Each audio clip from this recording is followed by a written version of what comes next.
Kinabukasan, sina Yigang ay umalis na at sila ay patungo na sa bansang Shanyang. Pagdating na lamang natin sa Shanyang ako iinom ulit ng aking gamot, sabi ni Yigang. Tama ka, ang mga tigre kasi ay sobrang mapanganib, sabi naman ni Jin Lian. Siguro naman, hindi lalabas ang amoy nito, ginamitan kasi natin ng wax ang lalagyang ito upang masiguro na hindi lalabas ang amoy nito, sabi muli ni Yigang. Habang patuloy na tumatakbo ang sinasakyang karwahe ni Yigang, bigla na lamang may ingay na nagmula sa tigre at dahil dito, sobrang nagulat si Yigang. Young Master, mag-iingat ka, sa aking palagay, malapit lamang dito sa ating kinaroroonan ang ingay na ating narinig, sabi ni Jipyong kay Yigang. Sige, sagot ni Yigang, sa ilang sandali pa, biglang lumabas ang isang tigre at akmang aatakihin nito si Jipyong. Nagawa naman ni Jipyong na mapatay ang tigre na umatake sa kanya.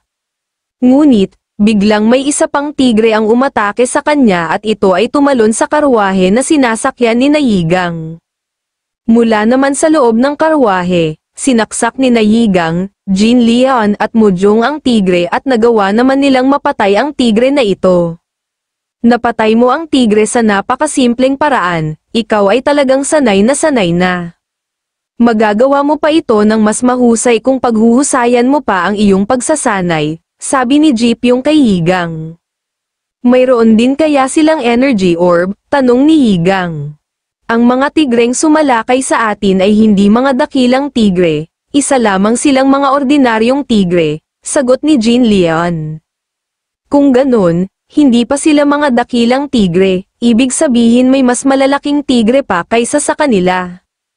Nakakamangha naman, gulat na sabi ni Yigang, tama ka, sagot muli ni Jin Lian, kung ganun, umalis na tayo bago pa man tayo maabutan dito ng mga tigre na iyon, sabi muli ni Yigang, ha, mas mabuti pa nga, sabi naman ni Jipyong, nakita mo na, sabi ko naman sa iyo, makikipaglaban ka sa kamatayan bago ka makakuha ng inner energy orb, sabi ng matandang lalaki kay Yigang, hindi ko naman kasi alam na ganoon pala kalaki ang tigre na iyon, sagot ni Yigang.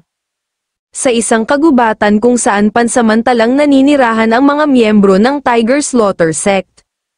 Pinuno, aalis na kami ngayon, tinanggap ninyo ang kahilingan ng mga taga-nayon nang walang anumang talakayan.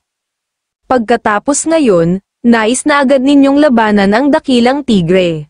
Hindi ko pa ninanais na mamatay, sabi ni Guak Songho sa pinuno ng Tiger Slaughter Sect.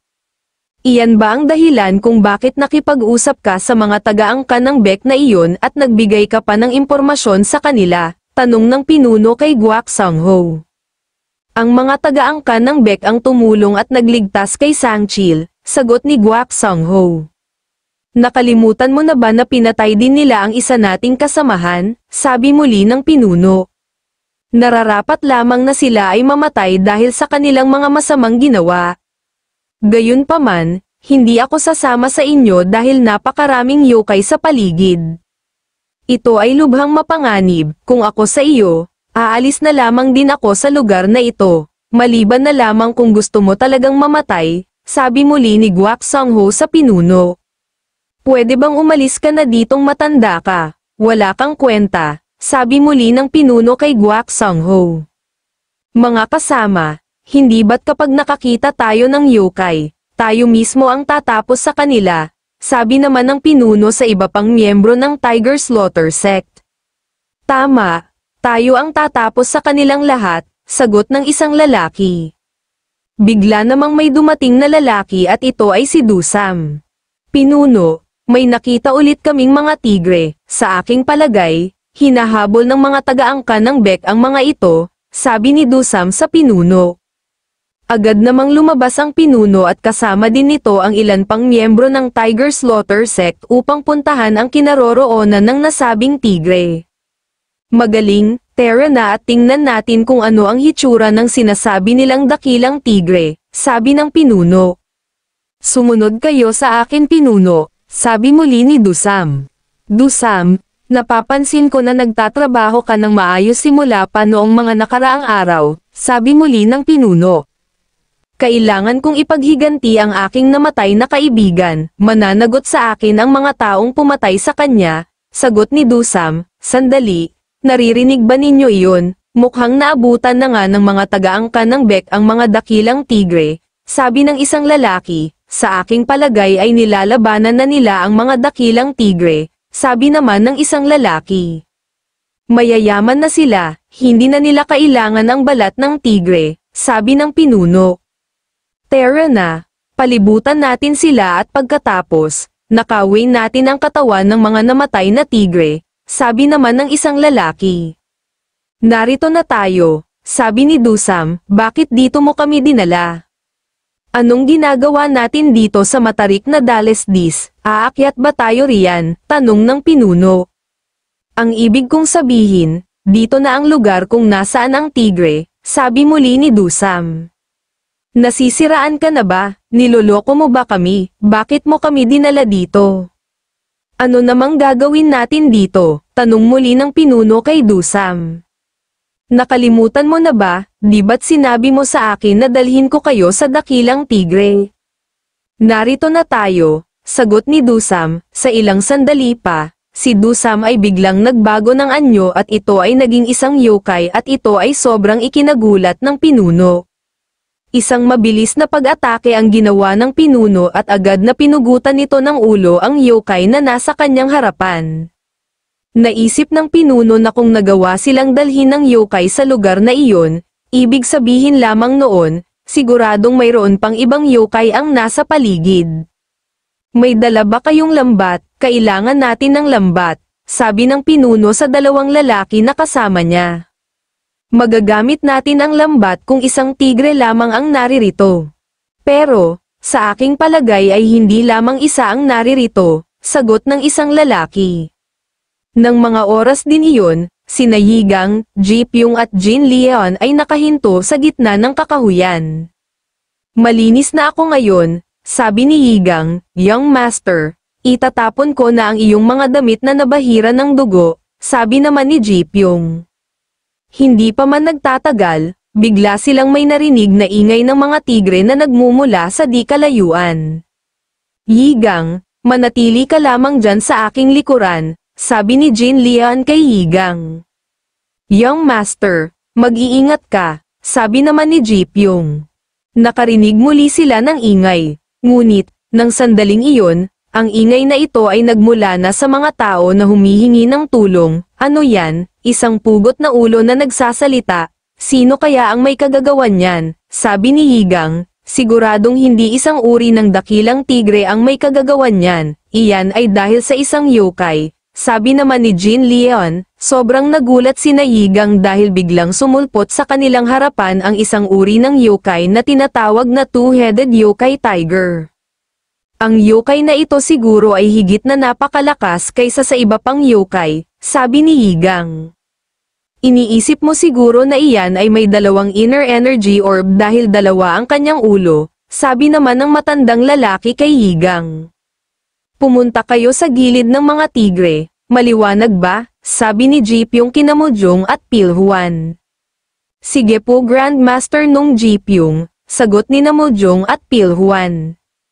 Inatake ni Ji Pyong ang two-headed yokai tiger, at pupugutan sana nito ng ulo ang yokai, ngunit, sa kasamaang palad, hindi tumalab ang kanyang espada sa leeg ng yokai na ito. Ito ay sobrang ikinagulat ni Ji Pyong, ayon sa kanya, bakit kaya hindi tumalab ang kanyang espada sa yokai na ito? Pakiramdam din niya, ang leeg ng yokai na ito ay parang isang tipak ng goma na may dumadaloy na piraso ng bakal. Ngunit sa halip na atakihin din si Ji Pyong ng yokai dahil sa ginawa nitong pag-atake dito, ito ay tumakbo palayo sa kanya at ito ay patungo sa kinatatayuan ni Yigang at Jin Leon. Paglapit ng yokai kina Jin Leon at Yigang, agad na binuhat ni Jin Leon si Yigang at ito ay lumipad palayo. Bukod pa dito, nang dahil sa pag-ataking iyon ng yokai, ang karwahe ni Yigang ay nasira. Nasira na ang ating karwahe, sabi ni Yigang, ayon kay Ji Pyong, hindi niya magagawang maprotektahan si Yigang sa ganitong pagkakataon. Agad na humarap ito kay Yigang, patawad young master. Kailangan ko itong gawin sa iyo, sabi ni Jipyong kay Yigang at ginawa nito ang isang pamamaraan upang mapatulog si Yigang. Lady Jin, pakiusap, dalhin mo na si young master Yigang sa bansang Shanyang ngayon, sabi ni Jipyong kay Jin Lian. Sige Grandmaster Nung Jipyong, mag-iingat kayo dito, sagot ni Jin Lian. Hinarap muli ni Jipyong ang two-headed yokai tiger, humanda ka sa akin, ako ang tatapos sa iyo, seryosong sabi ni Jipyong, ng mga sandaling iyon, sakay ng kabayo, si Jin Lian ay nagmamadaling umalis upang dalhin si Yigang sa bansang Shanyang. Bakit tayo biglang umalis? Sabi ni Yigang matapos nitong muling magkamalay, hindi ba't mabuting nakaalis tayo doon ng ligtas, ginagawa lamang nila ang kanilang tungkulin kaya naman, huwag mong sisihin ang iyong sarili, sagot ng matandang lalaki. Ayon kay Yigang, bakit wala siyang magawa upang suklian ang mga ginawa ng mga taong nagbuwis ng buhay para sa kanya? Ayon pa sa kanya, nakakahiya ang mga ganitong pangyayari. Wala din kasi siyang nagawa noong nangyari ang pag-atake sa kanya ng mga mamamatay tao sa kanyang tirahan. Maaari mo bang angkinin muli ang aking katawan at tanggalin mo ang puwersa dito? Tanong ni Yigang sa matandang lalaki. Kung aangkinin ko ngayon ang iyong katawan, maaaring maging maigsi ang iyong buhay o kaya naman ay mamamatay ka nang dahil sa pagkaubos ng iyong pangunahing enerhiya. Nais mo bang itapon na lamang ng ganun ang buhay na iniligtas ni Sowa noon? Sagot ng matandang lalaki. Ayokong mapahiya sa aking sarili, kahit na ang kapalit pa nito ay ang ako ay mamatay, sabi muli ni Yigang. Kung ganoon, sasabihin ko sa iyo kung ano ang iyong dapat gawin. Subukan mong huwag itong hadlangan, at dahil sa simula pa lamang ay medyo magulo na ang mga daluyan ng iyong dugo, ako ay nag-aalinlangan na magagawa mong maharangan ang puwersa ng maayos, paliwanag ng matandang lalaki. Susubukan ko pa ding gawin, sabi muli ni Yigang. Ayon pa kay Yigang, ang tungkol sa two-headed yokai tiger ay sa aklat lamang niya nababasa. Pero, sa mga sandaling iyon, si Jipyong ay nasa panganib. Kaya naman, kailangan niyang tulungan ito, ayon pa sa kanya, kailangan niyang itigil ang pag-iisip ng mga walang kwentang bagay. Ang tanging kailangan niyang gawin ay ang mag-focus sa kung ano ang kanyang dapat gawin. Agad na tinutukan ni Yigang si Jin Lian ng patalim na hawak niya. Pabalikin mo ang kabayo ngayon, sabi ni Yigang kay Jin Lian. Sandali lamang Yigang, maaari bang huminahon ka muna, sabi naman ni Jin Lian. Gawin mo na. Pabalikin mo na ang kabayo, kailangan natin silang tulungan. Hindi natin sila maaaring pabayaan, sabi muli ni Yigang. Paano mo nagawang matanggal ang puwersa na nakapaloob sa iyo? Gulat na tanong ni Jin Lian. Huwag ka nang magtanong pa, bilisan mo na, wala na akong oras para magpaliwanag pa sa iyo, at saka isa pa, kung mayroon ka pang bagay na maaaring magamit, maaari bang ibigay mo ito sa akin? Kahit pa ito ay isang salamang gamot o kahit ano paman, ibigay mo ito sa aking lahat, sagot ni Yigang. Agad na ibinwelta ni Jin Lian ang kabayo upang sila ay makabalik sa kinaroroonan ni Jipyong. Mayroon akong kakaibang nararamdamang enerhiya sa boteng iyon, sabi ng matandang lalaki. Ang boteng tinutukoy ng matandang lalaki ay ang bote na nakasabit sa bewang ni Jin Lian. Ang boteng nakasabit sa iyong bewang, espesyal ba ang laman niyan? Ito ay mukhang isang bote na pinaglalagyan ng silver spirit, sabi ni Yigang kay Jin Lian. Naglalaman ito ng mineral na tubig na kinolekta ng Chongrim Master sa pinakamalalim na bahagi ng Chongrim, sagot ni Jin Lian. Agad na kinuha ni Yigang ang bote at ininom din niya ang laman nito. Huwag mong ubusin, hugasan mo din ang iyong espada ng tubig na iyan. Nagtataglay din kasi ang tubig na iyan ng kapangyarihan upang itaboy ang kasamaan. Kaya naman, ito ay talagang makakatulong sa iyo, sabi muli ni Jin Lian. Sige, maraming salamat, bumalik na tayo ngayon upang tulungan sina Grandmaster Nung Jipyong at ang iba pa, sabi muli ni Higang. Sige, kanina ko pang iniisip na iyan ang ating dapat gawin, sabi muli ni Jin Leon at nagpatuloy na sila ni Higang upang balikan at tulungan sina Jeep yung laban sa mga yokai. Babayaran kita para sa mga bagay na ibinigay mo sa akin upang makatulong upang malabanan ko ang two-headed yokai tiger na iyon, seryosong sabi ni Higang. Nang mga sandaling iyon, patuloy pa din ang pakikipaglaban ni na Jeep yung, Mujong at Pilhuan sa two-headed yokai tiger.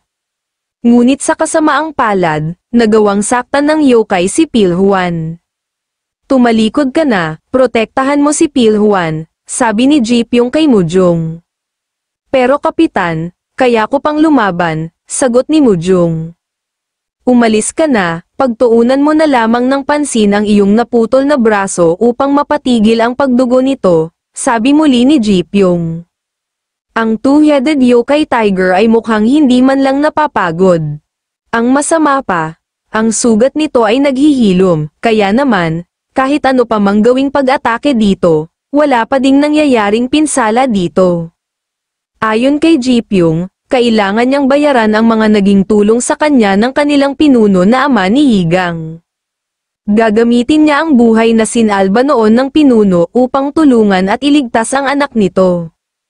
Ayon pa kay Jipyong, upang matalo niya ang two-headed yokai tiger, kinakailangan niyang mapugutan ito ng ulo. Mamamatay ka na, sigaw ni Jipyong, Grandmaster nung Jipyong, sandali lang. Ipaubaya mo na sa akin ang kanang ulo ng two-headed yokai tiger, sabi ni Jin Leon. Nagulat naman si Jipyong sa biglang pagbabalik ni Jin Leon.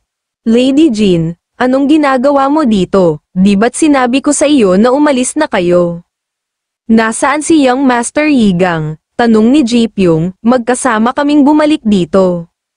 Si Higang ang tatapos ng buhay ng yokai, sagot ni Jin Leon. Tumingin si Jipyong sa kinaroroonan ni Higang at bigla niyang naalala ang katulad ng ginawang postura ni Higang.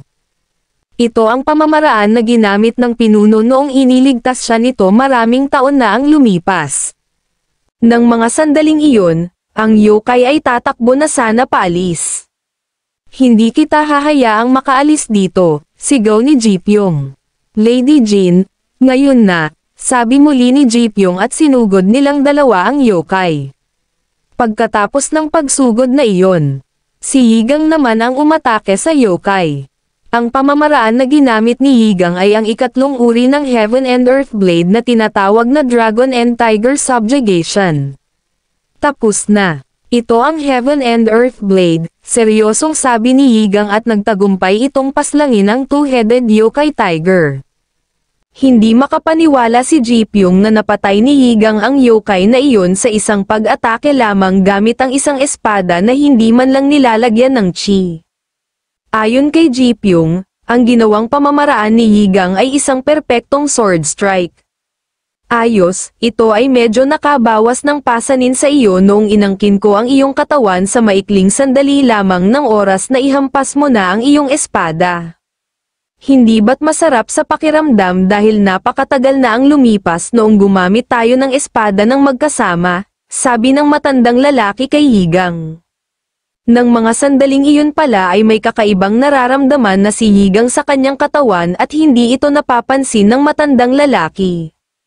Dahil hindi na kinaya ni Higang, ito ay agad na sumuka na ng dugo.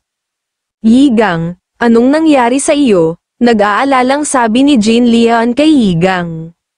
Young Master, ayos ka lang ba? Sabi naman ni Jipyong.